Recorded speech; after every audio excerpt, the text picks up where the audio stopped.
ಇನ್ನು ಮುಂದೆ ನಿಮ್ಮ ನೆಚ್ಚಿನ ಧಾರಾವಾಹಿಗಳ ಫುಲ್ ಎಪಿಸೋಡ್ಗಳು ಸನ್ ನೆಕ್ಸ್ಟ್ ಆಪ್ನಲ್ಲಿ ಮಾತ್ರ. ಇಷ್ಟು ದಿನ ಆಗಿದ್ದನ್ನ ಮರ್ತು ಬಿಡೋಣ, ನಾವೆಲ್ಲರೂ ಮತ್ತೆ ಒಂದಾಗಿರೋಣ.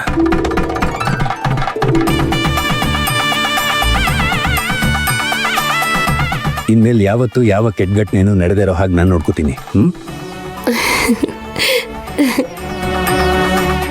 ನಾನು ದ್ವೇಷನ ಮರಿಯೋಣ ಅಂತ ಹೇಳಿದ್ದು ದೇವಸ್ಥಾನಕ್ಕೆ ಹೋಗೋದಲ್ಲ, ದೇವಸ್ಥಾನಕ್ಕೆ ಜಾಗರಣೆಗೆ ಹೋಗ್ಬೇಕು. ಮರ್ತೋಗ್ಬಿಟ್ರಾ? ಹೋಗಿ ಬೇಗ ರೆಡಿಯಾಗಿ ಹೋಗಿ. ಸರಿ ಅತ್ತೆ, ಹೋಗೋಣ.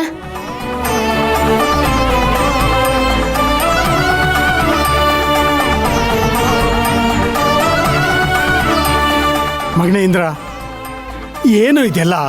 ಅಪ್ಪ, ಇವಾಗ ನಾವು ಗೆದ್ದಿರೋದೇ ಅವನಿಂದ ಅಂದ್ಮೇಲೆ ಅವನಿಗೆ ಜೈಕಾರ ಹಾಕೋದ್ರಲ್ಲಿ ಯಾವ ತಪ್ಪು ಇಲ್ಲ. ನಡಿ ಹೋಗಿ ಕೆಲಸ ನೋಡೋಣ.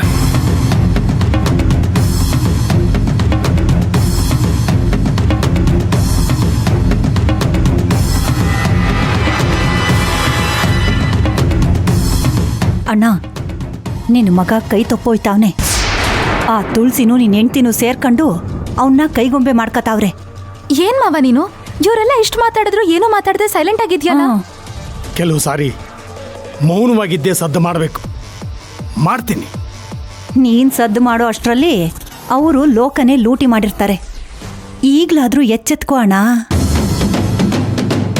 ನೋಡು, ಆ ತುಳಸಿ ಪ್ರಮಾಣ ವಚನ ತಕ್ಕಂಡು ಅಧ್ಯಕ್ಷೆ ಅಂತ ಅನ್ನಿಸ್ಕಂತಿದ್ದಂಗೆ ಅಧಿಕಾರ ಎಲ್ಲ ಬಂದು ನಿನ್ ಕೈಗೆ ಸೇರ್ಕೋಬೇಕು. ಹಂಗಾದ್ರೆ ನನಗೂ ನಿನಗೂ ಎಲ್ರಿಗೂ ಉಳಿಗಾಲ.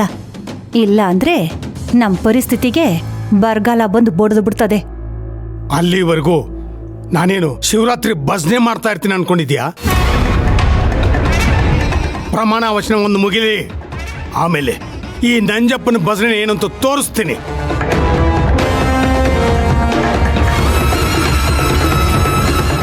ಅದೇನು ಭಜನೆ ತೋರಿಸ್ತಾನೋ ಏನೋ, ಬರೀ ಬಾಯ್ ಬಡ್ಕತನ ಆಟೆಯ.